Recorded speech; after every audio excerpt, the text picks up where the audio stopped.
Assalamualaikum warahmatullahi wabarakatuh. Sebelumnya mohon izin perkenalkan diri, nama saya Hanifan Naila Huda dengan NPMD 12004-317 dari kelas manajemen A4 tingkat 2 Fakultas Ekonomi dan Bisnis Universitas 11 April Sumedang. Pertama-tama saya ucapkan terima kasih kepada Bapak Desan Hendriawan STMM selaku dosen pengampu pada mata kuliah Sistem Informasi Manajemen. Baik, di sini saya akan mempresentasikan hasil kerja saya untuk memenuhi tugas video 1 pada mata kuliah Sistem Informasi Manajemen. Langsung saja pada pertanyaan yang pertama, yaitu sebutkan satu bidang bisnis yang kamu ketahui dan jelaskan proses bisnisnya. Di sini saya memilih bidang usaha makanan, yaitu aneka coklat berbentuk hampers. Bisnis hampers merupakan suatu bisnis musiman yang akan laris manis menjelang hari-hari besar di Indonesia. Bisnis hampers memiliki peluang yang cukup besar. Banyak berbagai macam untuk isi hampers. Salah satunya yang akan saya kupas tuntas yaitu aneka coklat berbentuk hampers. Selanjutnya, proses bisnis bidang usaha makanan. Untuk yang pertama yaitu ada modal awal bisnis hampers. Cara paling awal sebelum mendirikan usaha yakni dengan modal bisnis. Hal ini penting untuk menentukan seberapa jauh konsep yang akan diusung dan bahan-bahan yang akan disediakan pada tahap awal launching. Kita bisa memulai dengan menentukan harga satu paket hampers nantinya. Biasanya berkisar 100.000 hingga 200.000 rupiah. Itu sudah include kartu ucapan berikut kotak kemasan. Kita selanjutnya bisa menjual dengan harga 250.000 hingga 400.000 tergantung dari tingkat kesulitan selama mendesain hampers. Yang selanjutnya yaitu supplier kredibel. Mencari supplier selayaknya mencari pasangan, harus sama-sama cocok. Kita harus mencari supplier yang menjual kebutuhan dalam bisnis hampers sesuai dengan tema yang diusung dalam bisnis. Cari dengan harga grosir agar lebih murah, namun pastikan kualitas tetap baik. Menggali informasi supplier dari berbagai sumber seperti kerabat atau lewat jejak digital. Ketiga yaitu belajar teknik membungkus. Membingkai hampers bukan perkara yang penting jadi dan terbungkus. Lebih dari itu, ada seni dan ketelatenan di dalamnya. Pelajari teknik membungkus dengan mengikuti berbagai seminar, belajar autodidak dari video YouTube atau lainnya.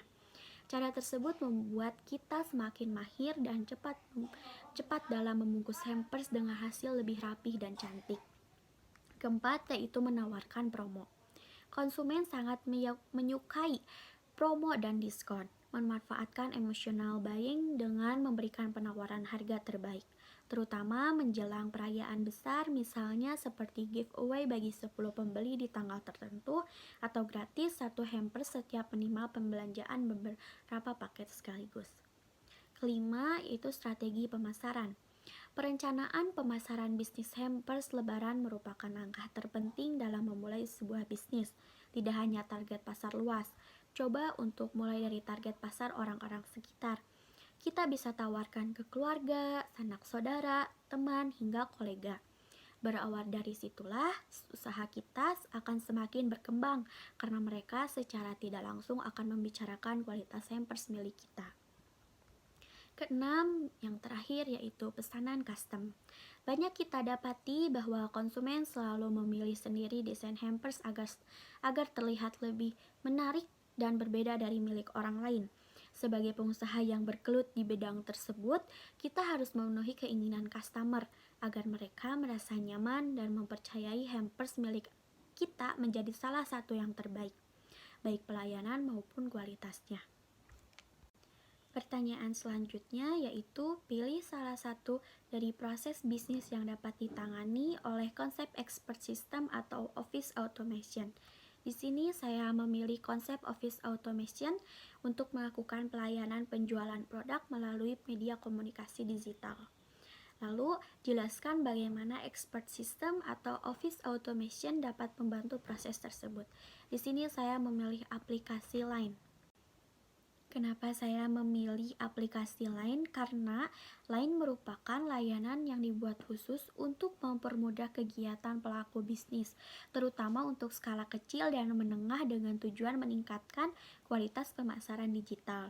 Untuk membuat akun itu sangat mudah, kita hanya perlu menghubungkannya dengan akun pribadi.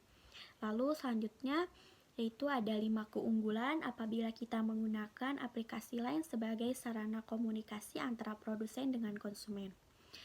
Yang pertama yaitu mengirimkan pesan broadcast. Broadcast berfungsi untuk mengirimkan pesan secara langsung ke chat personal seluruh follower kita.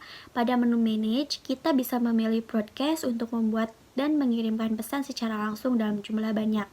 Sementara untuk timeline post broadcast berfungsi untuk mengirimkan pesan pada timeline followers kita. Kita juga dapat mengatur waktu pengiriman pesan atau penjadwalan melalui schedule. Selain itu, membalas pesan secara otomatis atau auto reply message juga bisa kita buat untuk mempermudah kita melayani konsumen dalam jumlah besar. Kedua yaitu membagikan kupon atau campaign promosi secara langsung. Layanan lain juga dapat membantu kita untuk mendistribusikan kupon atau campaign promosi secara langsung kepada audiens kita melalui promosi campaign yang kita. Yang kedua yaitu membagikan kupon atau campaign promosi secara langsung. Layanan lain juga dapat membantu kita untuk mendistribusikan kupon atau campaign promosi secara langsung kepada audiens kita melalui promosi campaign Yang ketiga yaitu membagikan informasi terkini melalui fitur timeline. Fitur timeline pada Line berfungsi untuk mengunggah informasi-informasi teraktual tentang bisnis kita yang ingin dibagikan kepada publik. Dengan susunan yang teratur, kita bisa mengunggah konten dalam bentuk teks, foto, video, tanpa atau dengan disertai stiker yang mendukung. Dengan demikian, informasi dan pesan terbaru seputar produk atau brand kita dapat diterima audiens secara langsung. Keempat yaitu mengelola akun secara lebih optimal dengan fitur statistik.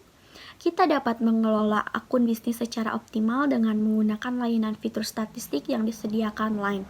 Salah satunya untuk mengetahui dan mengukur peningkatan followers, comment, jumlah like and share. Data ini sangat membantu untuk melihat efektivitas campaign yang telah kita jalan. Yang keempat yaitu mengelola akun secara optimal dengan fitur statistik. Kita dapat mengelola akun bisnis secara lebih optimal dengan menggunakan layanan fitur statistik yang disediakan Line. Salah satunya untuk mengetahui dan mengukur peningkatan followers, komen, jumlah like, dan share. Data ini sangat membantu untuk melihat efektivitas campaign yang telah kita jalankan. Misalnya, ketika kita akan melakukan paid promote pada hari Jumat, kita bisa mengukur apakah hari tersebut jadwal yang tepat. Hal ini bisa dilihat melalui statistik yang menunjukkan jumlah interaksi audiens yang bisa dicapai. Selain itu, kita bisa mengukur jumlah pertambahan follower dari paid promote yang kita lakukan. Untuk yang terakhir yaitu memanfaatkan akun premium untuk mendapatkan layanan eksklusif.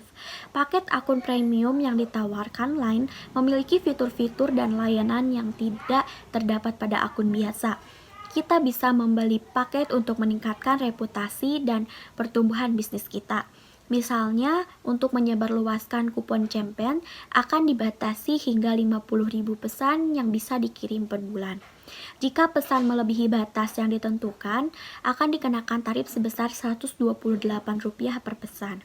Melalui akun premium, kita bisa membuat ID akun bisnis sesuai yang kita inginkan. Misalnya, sukses berbisnis. ID tersebut bisa on-static karena tidak akan ada ID premium yang terduplikasi atau dimiliki oleh pengguna lain. Demikian hasil presentasi dari saya. Mohon maaf apabila ada kesalahan kata dan kekurangan. Untuk waktu dan perhatiannya saya ucapkan terima kasih. Wabillahi taufiq wal hidayah. Wassalamualaikum warahmatullahi wabarakatuh.